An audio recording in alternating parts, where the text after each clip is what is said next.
प्रादेशिक नियोजन के अंतर्गत आज हम विकास के संकेतक और उनके स्रोतों की चर्चा करेंगे। किसी समाज या देश द्वारा चुने गए मार्ग पर अपने इतिहास और भौगोलिक प्रारूप को आदर्श रूप से जिस दिशा में ले जाने की प्रक्रिया है वो विकास कहलाती है।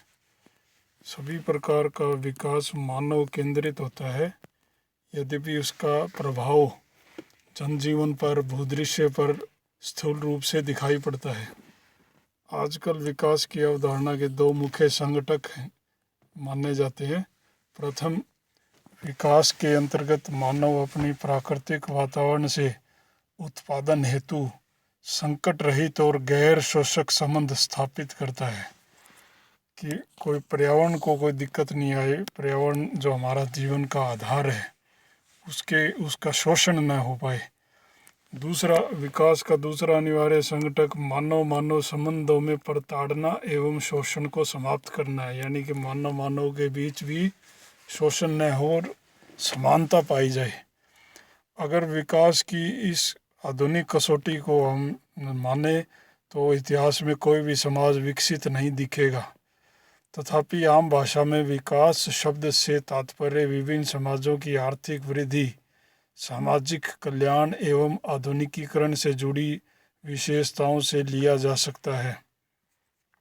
विकास की अवधारणा में हम निम्नलिखित 6 तत्वों को अपने इसके संघटक के रूप में गिना सकते हैं। एक, किसी देश या समाज में उत्पादन और उपभोग का स्तर, लेवल कैसा है। दूसरा, इन स्तरों में समय के साथ क्या परिवर्तन हो रहा है।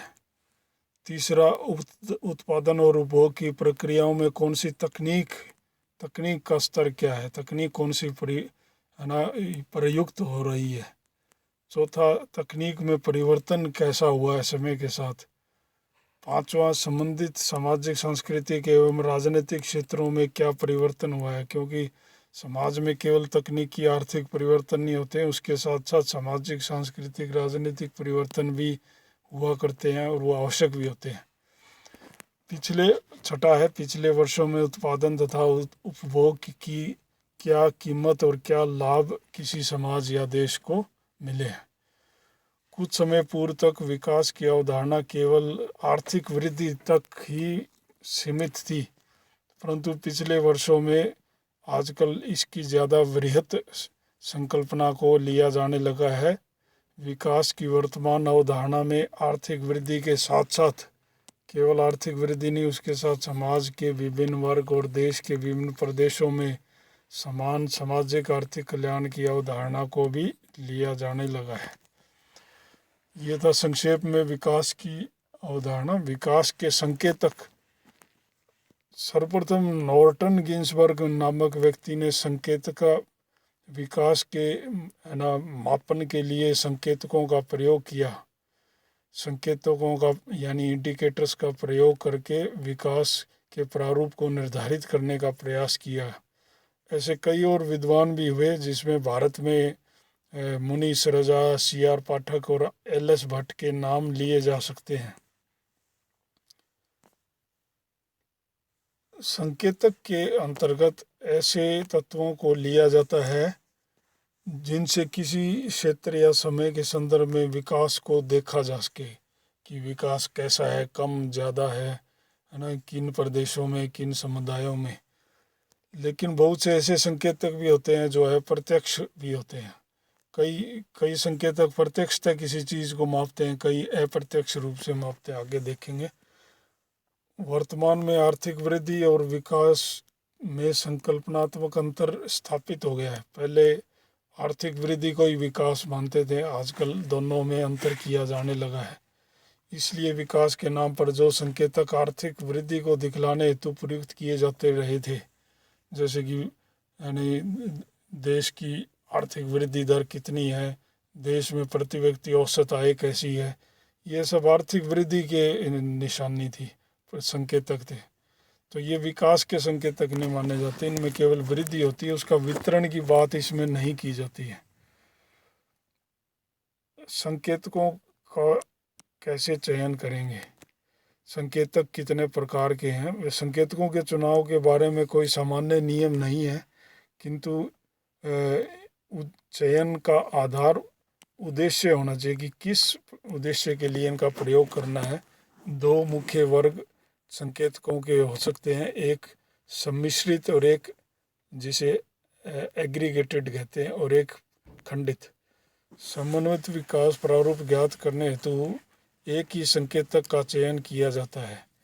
इसके अंतर्गत कई संकेतकों को मिलाकर एक सम्मिश्रित संकेतक चुना जाता है, जिससे विकास की प्रवृत्ति का बोध होता है।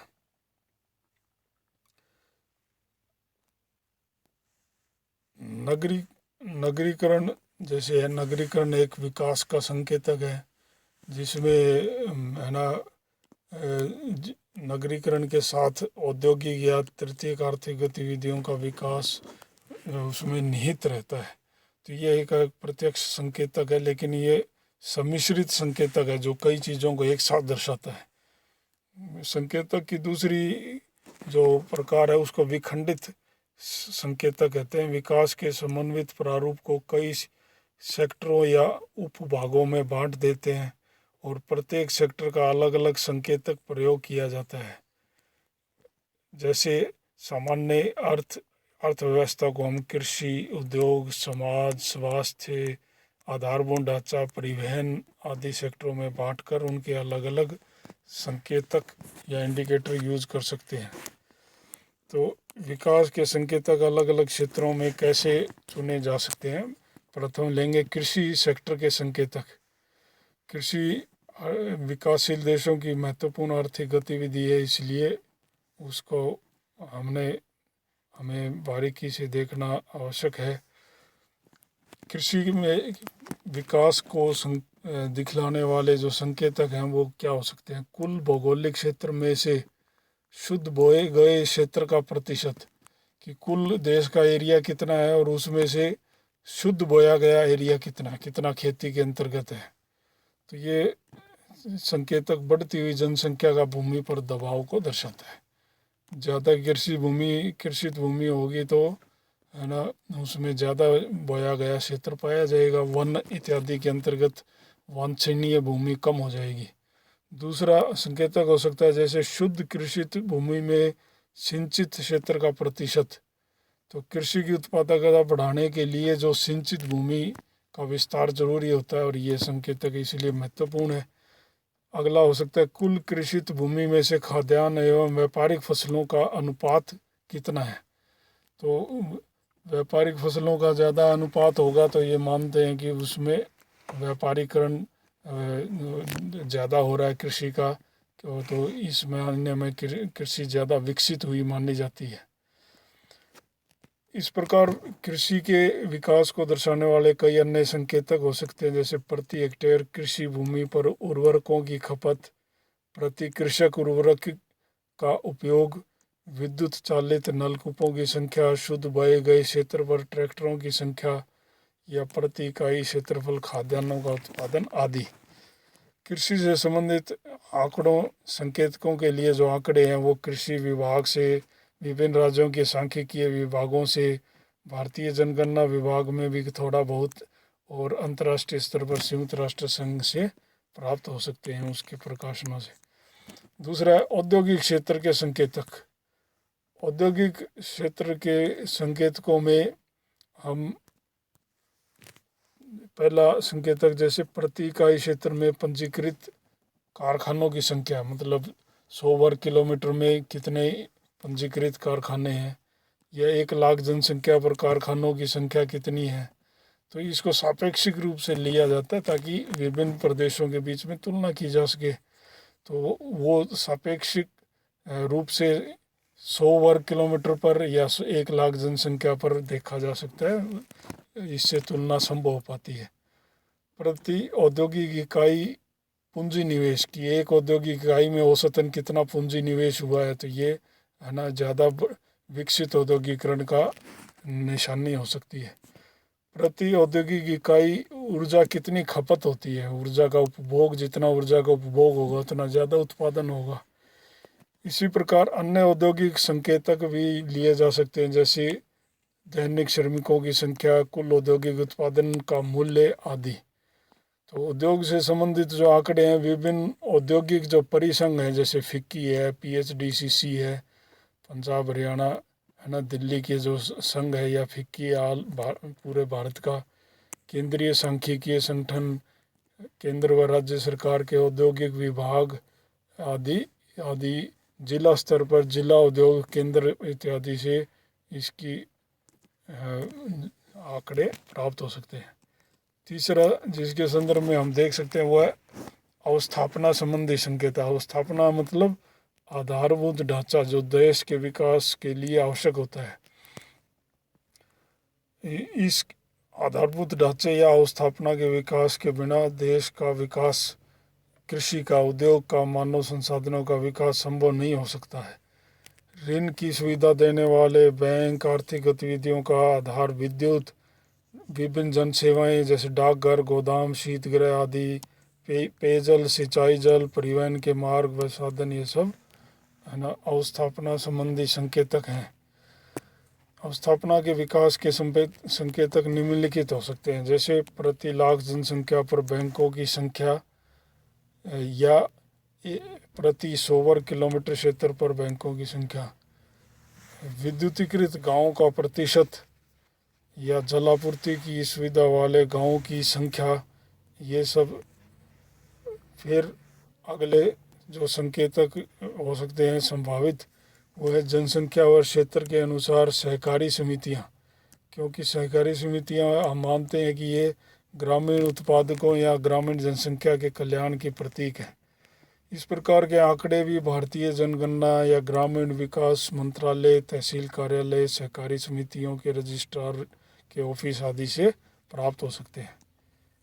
चौथा हम संकेतक का प्रयोग देखेंगे मानव संसाधन विकास के संकेतकों के रूप में। उसमें जनसंख्या वृद्धि और जनसंख्या घनत्व अपने आप में संकेतक है, क्योंकि जनसंख्या वृद्धि दर उत्पादकता की दर के साथ मिलकर मानव विकास को निर्धारित करती है। किसी क्षेत्र उसके संसाधनों पर दबाव का एक परंपरागत सूचक जनसंख्या घनत्व है। फिर साक्षरता एवं शिक्षा के स्तर। साक्षरता तो केवल पढ़ना लिखना, और शिक्षा मतलब BA, MA, BTech, तकनीकी और दूसरी शिक्षाएं किस स्तर तक की हासिल की गई है उसको दिखाती है। फिर नगरीकरण का स्तर भी विकास का द्योतक मानते हैं। प्रतिशत नगरीय जनसंख्या ज़्यादा होने पर वो प्रदेश ज़्यादा विकसित होने की संभावना मानी जाती है। जन्म और शिशु मृत्यु दर। उच्च जन्म दर अविकसित समाज को दिखाता है, जबकि शिशु मृत्यु दर की उच्च लेवल जो है वो है ना पिछड़ेपन का प्रतीक है। मानव संसाधन विकास के अन्य संकेतकों में प्रति इकाई क्षेत्र अथवा जनसंख्या पर विद्यालयों की संख्या, प्रति इकाई जनसंख्या पर स्कूलों या विद्यार्थियों की संख्या, जनसंख्या या क्षेत्रफल के अनुसार स्वास्थ्य सेवाएं, स्कूल जाने वाले छोड़ने वाले बच्चों का अनुपात आदि हो सकते हैं। इससे इस प्रकार के संकेतकों के लिए आंकड़े भी राष्ट्रीय प्रतिदर्श सर्वेक्षण, national sample survey, central statistical organisation, जनगणना विभाग, शिक्षा व स्वास्थ्य मंत्रालय आदि से प्राप्त किए जा सकते हैं।